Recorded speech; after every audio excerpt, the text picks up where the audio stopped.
Since we came and sat here, you're half an hour closer to your grave. You must go and volunteer in a hospice or in a hospital wards where people die. Last moment when it comes, when they die, they're just bewildered.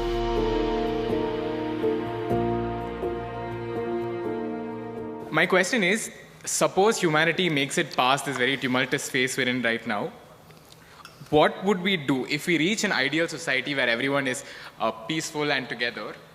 What would our end game be? What would we strive towards? No. Is it a deal between you and these guys?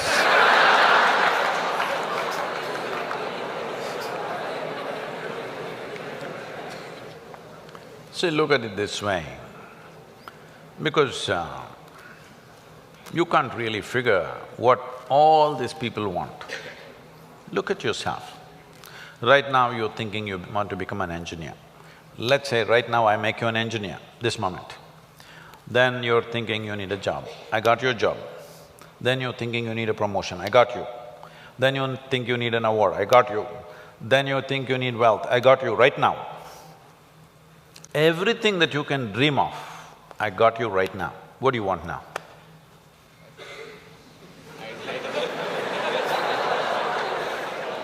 Yeah, I can do that for you.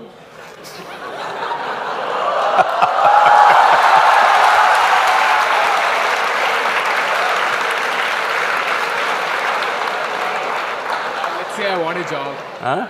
I'm striving for a job right now. Yes. Now, we are looking at the end game, right? You got everything you wanted right now. Things that you can imagine, things that you cannot imagine right now, everything you got right now. What do you want right now? I wouldn't know what to do. Just look at it, huh?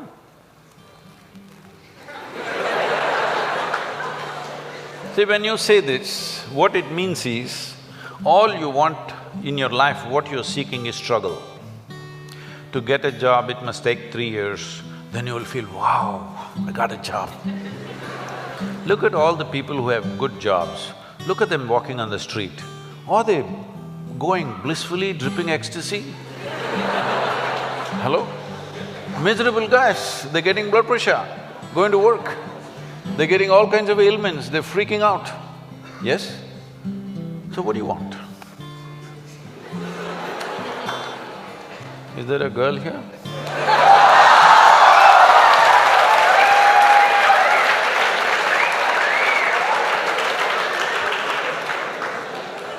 What do you want?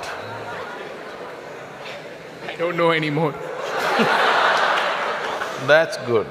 I do not know, I like that. Because actually you do not know. Everybody keeps fooling themselves at every step in their life, thinking, what I want is, I want to become an engineer, I want to become an engineer. It'll keep you busy for 5-7 years. Then I want job, it keeps you busy for another 1 or 2 years. Then I want this kind of job, that keeps you busy for another 8-10 years. I want that much money, that much wealth, that keeps you busy for another 25 years. I want this kind of girl, that kind of girl, that kind of boy, that keeps you busy for a few years. Then children will come, I want my child to become this. Well, we are preparing for your funeral.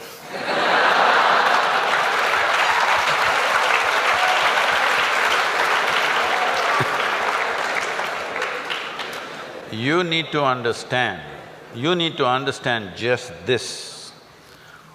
Right now, you may be giving all kinds of contexts to your life. But essentially, what you call as my life right now is just a certain combination of time and energy. Yes? As you sit here, time is rolling away for all of us. Can you roll it back? You're an engineer. Can you roll it back? Yesterday was not fruitful, so I'll roll it back. Can you? It's rolling away for all of us. As we sit here, what is ticking away here is not the clock. What is ticking away is our life, isn't it? Since we came and sat here, you're half an hour closer to your grave. It doesn't matter how young you are getting there, isn't it? Yes or no? So it's a certain amount of time, and that time nobody can manage because it rolls at the same pace for everybody. You do something, you don't do anything, you sleep, you're awake, you're happy, you're unhappy, do whatever the hell you want, it just keeps rolling mercilessly, isn't it? So there is energy that you call as life. This, you can pitch it at different levels. If you're like this, I'm talking about the classroom expression, you know.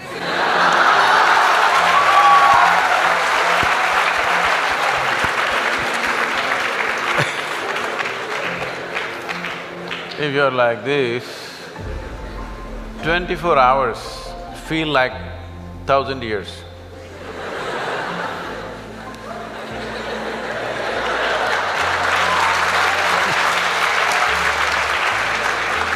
But have you seen on a certain day you're very happy, 24 hours, poof, went off like a moment? Yes or no? So, time is a very relative experience in individual subjective experiences. If you're joyful, if you live 100 years, it feels like a few moments, it's gone. Only miserable people will have a long life. Because if you're miserable, you'll always feel life is too long that you will want to cut it short. But if you're joyful, the possibility that a human being holds, before you look around, it's over, really. But what possibility this carries? So what you need to manage is your energies, because life is a certain amount of energy, it's not limitless, but it can be enhanced. If you function at one level of energy, what you do in 10 years' time, if you function at a different level of energy, the same thing you can do in 1 year's time. So if both people live for 100 years, in terms of impact and profoundness of experience, one has lived for 1,000 years, another has lived for 100 miserable years. So this is all you can do. You may think right now, engineer, this one, that one, these are all limited contexts you're setting for yourself. Fundamentally as a life, it's just time and energy, isn't it? The question is what you make out of it. Do you want to make something out of it? There's no compulsion you have to make something out of it. When I say making something out of it is not a social phenomena I'm talking. What should you become in the society? That's not what I'm talking. Fundamentally, you have come here in terms of life is you want to experience life. Question is how profoundly. Right now, if people want to experience life, what are they experimenting with? They will experiment… not this, this. Yeah, I know you guys.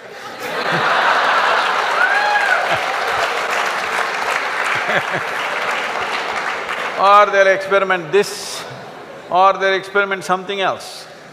What they will experiment is how to down your faculties. You know, United States has made marijuana legal in a few states. So when I went to a few colleges or universities, they're asking me, Sadhguru, why don't you pitch? Someone like you must legalize marijuana for us. I said, no problem, we'll make marijuana legal, cocaine legal, meth legal. What's the problem? No problem. Only thing is, why is it that you want it to be legal? So that you can smoke up and come to the college, right? It's fine.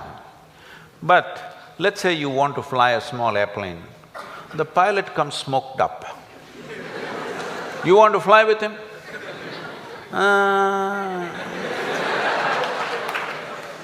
Because the guy is already flying without the airplane.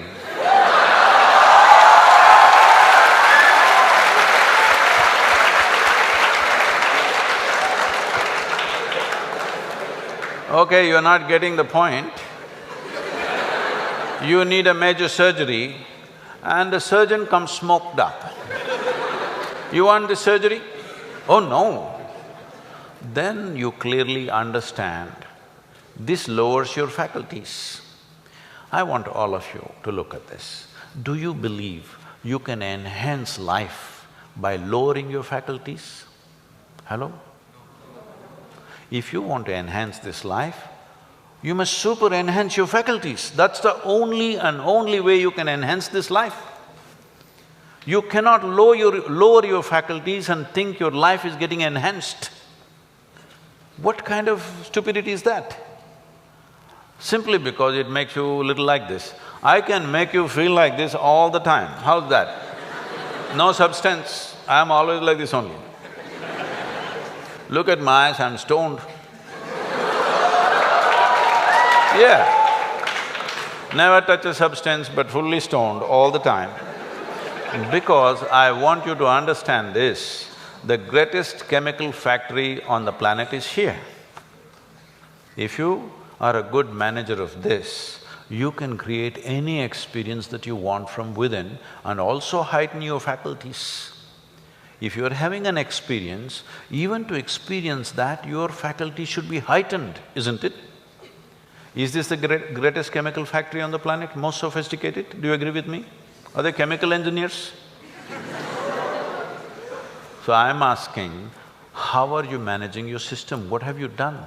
We gave you such a sophisticated machine. Have you read the user's manual at least? No. Blindly do this and then you think pumping something is going to make this better? No.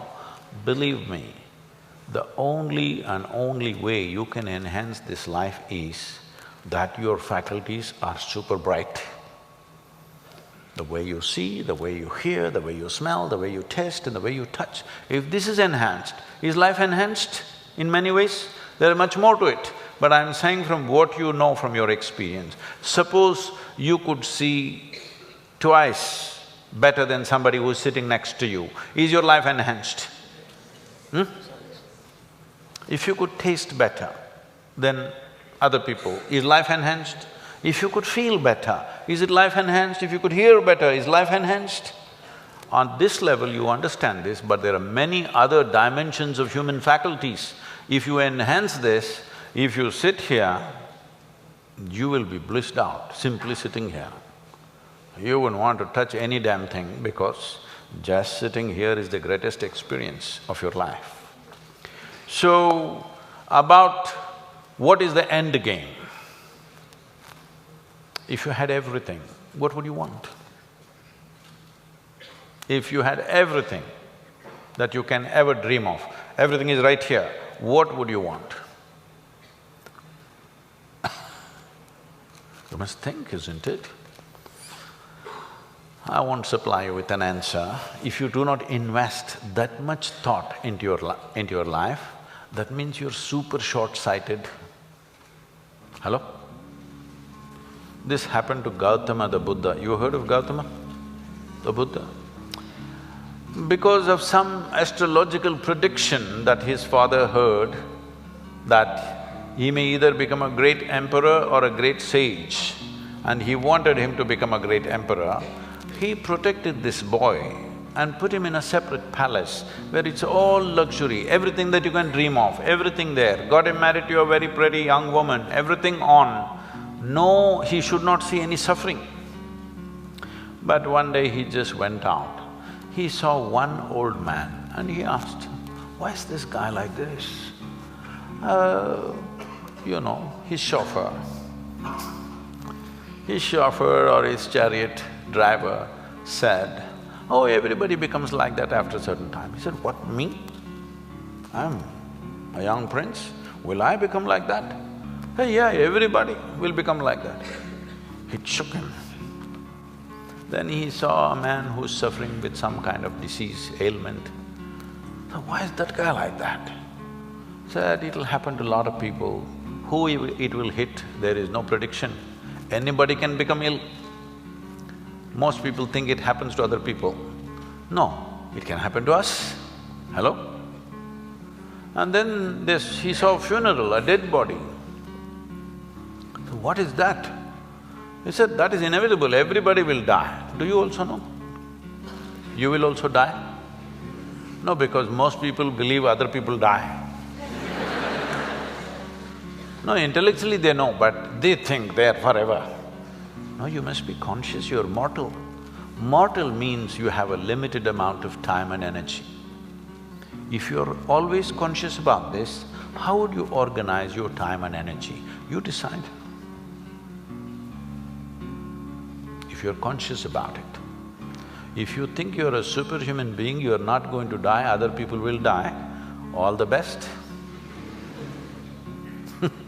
It'll come. You can realize this on your deathbed and die. See, people may think this is extreme, but you must go and volunteer in a hospice or in a hospital wards where people die, and you must see. It's very important, very, very important. Only then you become sensitive to life. Life becomes super valuable because you know it's a limited amount of time. If you watch this, unfortunately today in the world, over 80% of the people, when last moment when it comes, when they die, they're not fearful, they're not in pain, they're not in something else, they're just bewildered. A look of bewilderment comes because all their life they just lived their thought and emotion, they never lived a life. This is important, you must understand, there is a psychological reality in your head and there is an existential reality which is life. Most people are mistaking their psychological reality to be existential. Your thought and emotion has become more significant in the cosmos, isn't it? Hello? Huh? What you think, what nonsense you think and feel, has it become more important than the universe or no? This means you are making your creation more significant than the larger creation. This means you must suffer. If you don't suffer, I'll be disappointed. Yes, I will be. Because if ignorance doesn't make you suffer, then what? Then what's the use of me? Because it takes a lot to come out of the trap. What is the use of somebody striving to come out of the trap of ignorance when people can live wonderfully in their ignorance? What is the point? What is the use of knowledge? What is the use of knowing? What is the use of enlightenment? What is the use of realization if people can live absolutely blissfully in their ignorance? What is the point? When you're ignorant, you must suffer. And I want you to know, the greatest evil right now on the planet is not evil, it's ignorance.